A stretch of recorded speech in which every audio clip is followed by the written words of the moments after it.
the idea that when a singularity is approaching, there's a point at which things change so fast and the scale of change is so large, fast, complex, and just simply strange that unmodified humans can't get their head around what's likely to happen. Reliable forecasts break down, and as Benavente said, the old models must be discarded.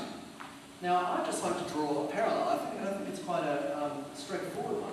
A parallel between physical phenomena that unmodified humans are incapable of perceiving, but modified humans could, and predictions about the physical world that unmodified humans are incapable of making, but modified humans could. This, again, Max brought this up in his talk, the idea that if you're changing with civilization, you're riding out the eye of the storm, then the singularity might not be anything special to you. But if you remain static and you step back and watch civilization change, you could see remarkable changes rather quickly. And so that's the idea of the event horizon. So what's this got to do with future shock? And this is where we're tying up here with a pithy punchline, hopefully. So let me just very quickly, just so I can know how much time I've got. Who's familiar with Eliezer Yudkowsky's shock level scheme? It's most people, so I'll go over it fairly quickly.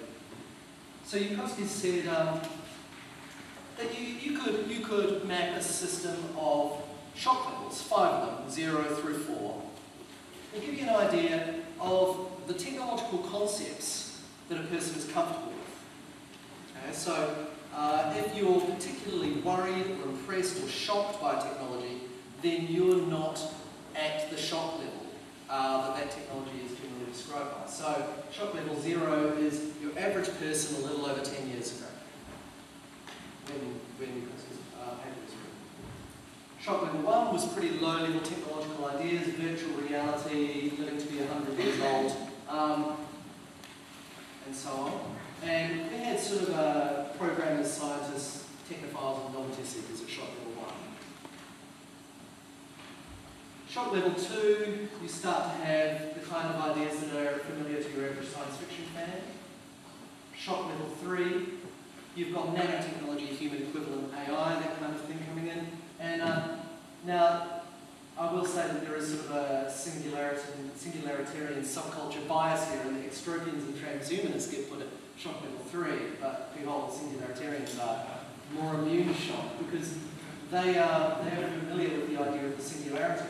Now, the one reason I think this is a fairly reasonable thing to say, on this one point, is that what's being said here, if you remember the idea of the event horizon, what's being said here is that there's a radical breakdown of prediction, presumably.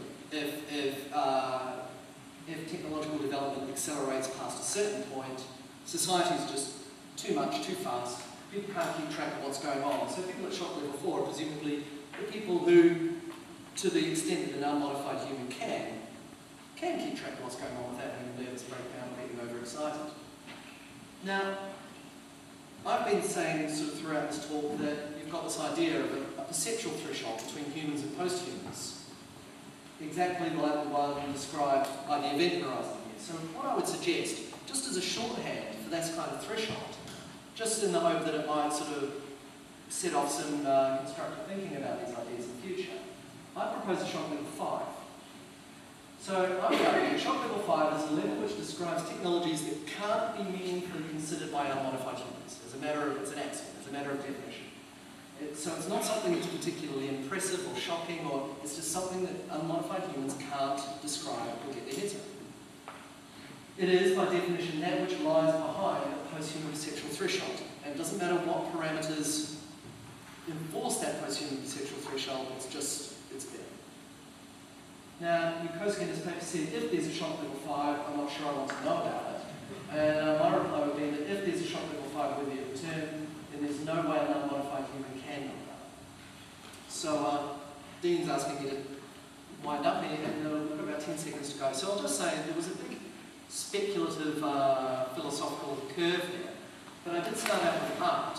And I do believe that the idea of a posthuman perceptual threshold is the takeaway essentially, that it could be equated with shock level 5 if you apply to do that kind of thing. And I think artwork that were to explore these ideas would be sort of locative or augmented reality work that explores the idea of what unmodified humans can get their heads around, ideas that they can work